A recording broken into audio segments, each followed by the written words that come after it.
Louvado seja nosso Senhor Jesus Cristo. No vídeo de hoje, continuando os vídeos sobre a doutrina social da igreja, a gente vai falar sobre a primeira encíclica na história da igreja sobre a doutrina social, Rerum Novarum.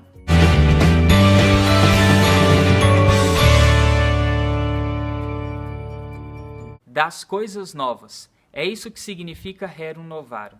E o Papa vai falar nessa encíclica sobre a questão operária. Como os operários vão lidar com toda essa nova realidade trazida pela Revolução Industrial. Como a gente disse no último vídeo sobre a doutrina social. Se você não assistiu, vai ficar aqui na descrição do vídeo. Assista, porque é de extrema importância para você entender o vídeo de hoje e também entender os próximos vídeos sobre a DSI. Essa encíclica ela é muito importante para nós, para tudo que a gente vive hoje na sociedade e os tempos que iremos viver. O Papa escreveu ela em 1891, dia 15 de maio. É uma proposta que o Papa Leão XIII nos dá, porque ele olhou para a sociedade e viu a desigualdade econômica que estava acontecendo naquela época e nos propôs essa grande saída. Como eu já disse, ela foi escrita em 1891. Alguns anos atrás, em 1848, alguém também já tinha feito uma proposta de mudança. Um homem chamado Karl Marx. Ele nos propôs, naquilo que nós chamamos de Manifesto Comunista, uma saída. E o Papa Leão XIII ficou muito preocupado também com essa saída e se posicionou. Um dos primeiros pontos que a encíclica toca é justamente na proposta de Marx, na proposta socialista. O Papa se opõe à proposta e, mais que isso, condena a prática socialista. Que, por essência, a gente vai falar de socialismo, comunismo, mais para frente, de Karl Marx, a gente vai falar sobre todos esses assuntos mais para frente. Mas só para você entender, o socialismo ele pregava uma luta entre as classes. Os operários que se revoltam contra os patrões vão lutar para tomar o poder. O Papa entende que isso é um grande mal para a sociedade. A briga, ela nunca é positiva. Nós precisamos entender, então, a outra forma. Em vez da luta, a concórdia. A união dessas duas classes, tanto os patrões quanto os trabalhadores, e entender que essa realidade ela pode ser divina. Diferente também do comunismo, a igreja ressalta o direito do ser humano à propriedade privada. O comunismo dizia que todas as propriedades privadas teriam que ser convertidas em propriedades coletivas.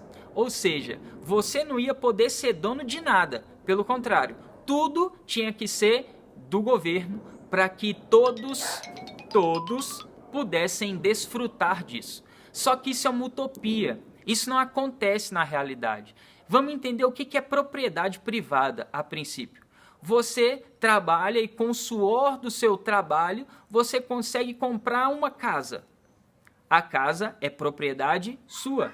Você consegue comprar um carro. O carro é propriedade sua.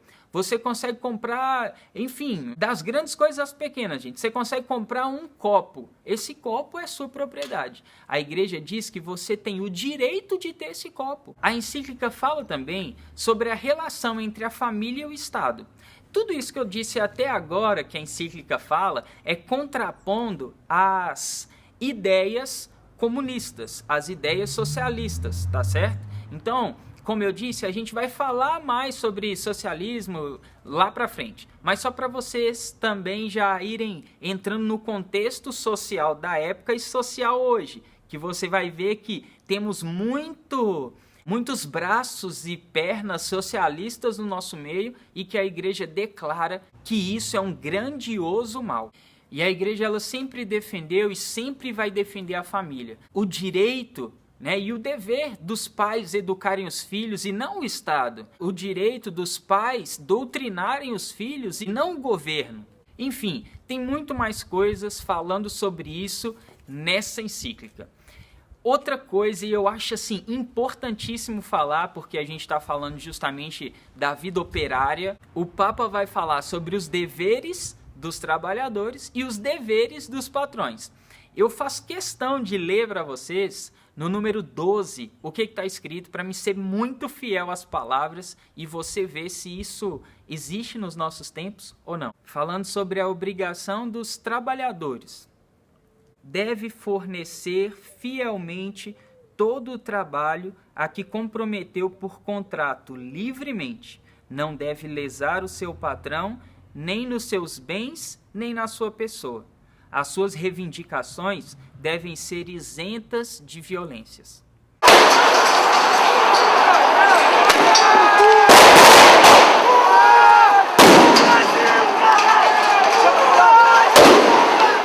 A encíclica fala também sobre os deveres dos patrões. Olha só, ainda no número 12.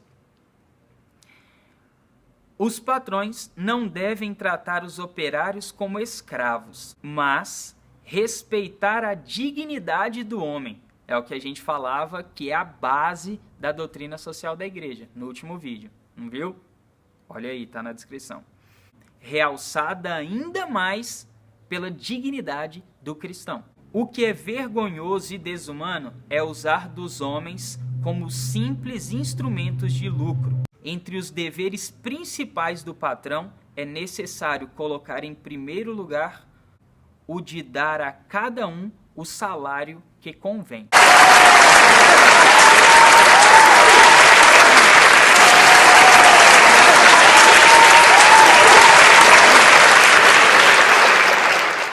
Ou seja, pessoal, a coisa não pode ser bagunçada desse jeito. Nós explicamos para vocês a realidade da época, a realidade que viviam. Trabalhava por preço mínimo, muitas horas por dia. A igreja levantou naquele tempo, o Papa Leão XIII se levantou e disse, olha, isso não é possível. Isso é desumano, o ser humano perde a dignidade dele. E aqui o Papa fala de um salário justo. Não é um salário exorbitante, acima da realidade, não. Mas também não é um salário abaixo da realidade. Vamos dizer assim, abaixo da linha da pobreza, que é como a gente está acostumado a ouvir aí, né? E, gente, a pobreza, ela é evangélica. Não existe mal algum na pobreza. O Papa lembra isso quando ele cita na encíclica que Jesus mesmo disse em Mateus 11:18, bem-aventurados são os pobres. Jesus, ele é um exemplo de pobreza. O problema não é a pobreza, o problema é a miséria. São aqueles que vivem à margem, são aqueles que vivem abaixo dessa pobreza, porque a pobreza ela é santa. O Papa ainda fala que o trabalho dignifica o homem, né? Isso é muito dito aí nos nossos tempos, mas a gente às vezes não reconhece a beleza e a grandeza dessa verdade. Aquilo que nós trabalhamos, aquilo que nós nos dedicamos, a gente dá muito mais valor e a gente se dignifica, porque é pela beleza desse trabalho que a gente consegue conquistar aos poucos o nosso crescimento, tanto social, humano, mas também tem uma realidade espiritual acima disso tudo.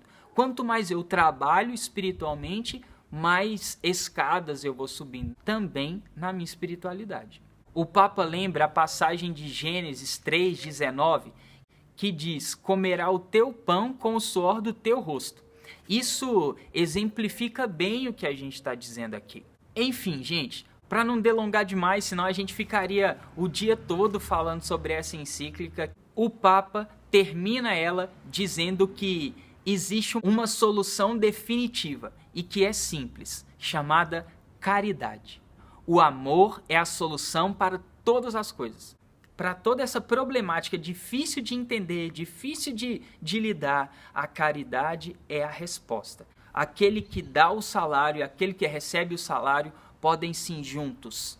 É isso que a encíclica nos diz. Ajuntar essas duas realidades e fazer com que um trabalhe pelo outro. O trabalhador se doe para o empreendimento do patrão. O patrão vê o trabalhador e com caridade, com amor, consegue dispensar a ele todos os seus direitos e ainda mais, fazer mais do que o direito. É aí que está a caridade. É quando você consegue ir além e fazer mais do que a regra, mais do que o básico. E o patrão ele tem esse poder, de ajudar ainda mais o trabalhador. E a igreja vê isso. Trabalhando essas duas realidades, a gente consegue aquilo que é o desejo de Deus para nós. Recuperar a dignidade humana e ainda conviver bem socialmente. Ou seja, gente, todo patrão, todo trabalhador, todo político, em especial os políticos de hoje, você quer trabalhar na sociedade, católico, cristão, evangélico, enfim, você quer um político que tem honra, que tenha boa vontade, esse documento, Rerum Novarum, é para você. É para você, cristão, católico e que por vezes se vê líder de alguma frente da sociedade. Essa encíclica é para você. Se todo político, se todas as pessoas em cargos públicos que podem nos favorecer socialmente, ler esse documento, e não é só ler, né, gente? Tem que ler e colocar em prática. Nós teríamos uma sociedade bem mais saudável e santa nos tempos de hoje. Se liga nos próximos vídeos, curta, comente, compartilhe o vídeo, se inscreva no canal, tá certo? Fazei-me, Senhor, discípulo da caridade.